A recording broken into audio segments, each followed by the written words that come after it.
நண்பர்களே, நம்மளை எப்போ பேர் சொல்லி கூப்பிடணும்னு இஷ்டப்படும்.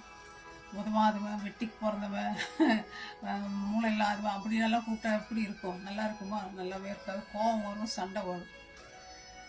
நம்மளை பேர் ரொம்ப மேட்டருங்க. பேர் சொல்லி கூப்பிட்டா தான் நமக்கு சர்டிஃபிகேட் கிடைக்கும், நமக்கு பாஸ்போர்ட் கிடைக்கும், மணி ட்ரான்ஸ்ஃபர் பண்ண முடியும். இதெல்லாம் நிறைய விஷயம் இருக்குது பேர்னால. பேர் மாற்றினாலும் பிரச்சனை. அப்புறம் மாற்றணும், போய் எல்லா இடத்துலையும் போய் அதெல்லாம் சார்ட் அவுட் பண்ணணும். ஆனால் இயேசு கிறிஸ்து நம்ம எப்படி கூப்பிட்றான்னா, நம்மளை பேரை சொல்லி கூப்பிட்றான். பிரியமானவளே, பிரியமானவனே ஆண்டவர் நம்மளை கூப்பிட்றார். அது மாத்திரம் இல்லை, நம்மளை உள்ளங்கையில் வாழ்ந்த ரொம்ப லவ்வுங்க ஆண்டவருக்கு நம்ம மேலே. எப்பொழுது நம்மளை பேர் சொல்லி கூப்பிட்றாராம், தாயின் கர்ப்பத்தில் உருவாகும் முன்னே உன்னை நான் கண்டு கொண்டேன், உன்னை பேர் சொல்லி அழைத்தேன்றார். நீ என்னுடையவன், நீ எனக்கு சொந்தம்பா. அதனால தான் ஆண்டவர் என்னன்ற, உனக்காக நான் எல்லா வட்டி கடன் எல்லாத்தையும் சிலுவையில் உனக்கு கொடுத்தேன், உன்னை மீட்டு கொண்டேன் என்றார் ஆண்டவர். நம்மளை பேர் சொல்லி கூப்பிடும்பொழுது நமக்கு ஒரே பெருமை. பார்த்தியா, நான் கூப்பிட்டாங்க பேர் சொல்லி, நான் எவ்வளோ பெரிய ஆள், நான் தாதா நாத்தா அப்படின்னு ஒரு பெருமை நமக்கு. ரொம்ப அஃபெக்ஷன், அவங்களோட ரொம்ப அன்பு நமக்கு வரும். ஆண்டவர் ஆபிரகாம் அப்படின்னு பேர் சொல்லி அழைக்கிறார். மோசே பேசுறாரு. அந்த காலத்துலலாம் ஆண்டவர் கொஞ்சம் பேர் கொடுத்தா பேசினார். ஆனால் இப்போ நமக்கு நல்ல ப்ரிவிலேஜ், நம்மளே டைரக்டா ஏசப்பா கூட பேசக்கூடிய ஒரு வாய்ப்பு. என்ன வேணுமானாலும் கேட்படலாம், என்ன வேணுமானாலும் சண்டை போடலாம்.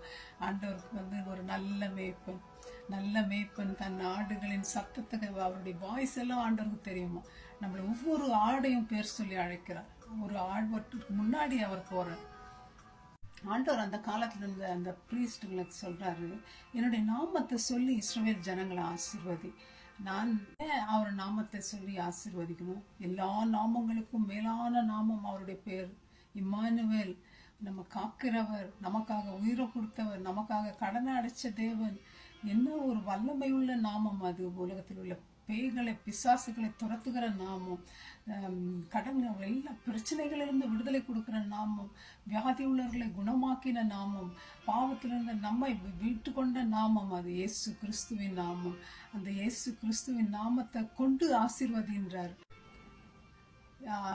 நம்பர்ஸ் 6:24 கர்த்தர் உன்னை ஆசீர்வதித்து உன்னை காக்க கடவர். அவர் தம்முடைய முகத்தை உங்கள் மேல் உங்களுக்கு சமாதானம் கட்டளையிடுவார் என்றார். என் நாமத்தை அவர்கள் மேல வச்சு அவங்களை ஆசீர்வதி, நான் அப்பொழுது அவர்களை ஆசீர்வதிப்பேன் ஆண்டவர் சொல்றார். தாவீது சொல்றாரு, வானத்துல எத்தனையோ விதமான நட்சத்திரங்கள் இருக்கு, அது நம்மளால என்ன கூட முடியாது.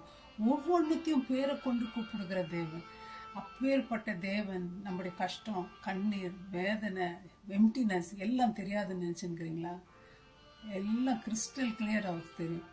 பயப்படாதீங்க, எல்லாவற்றையும் மாற்றுவார்.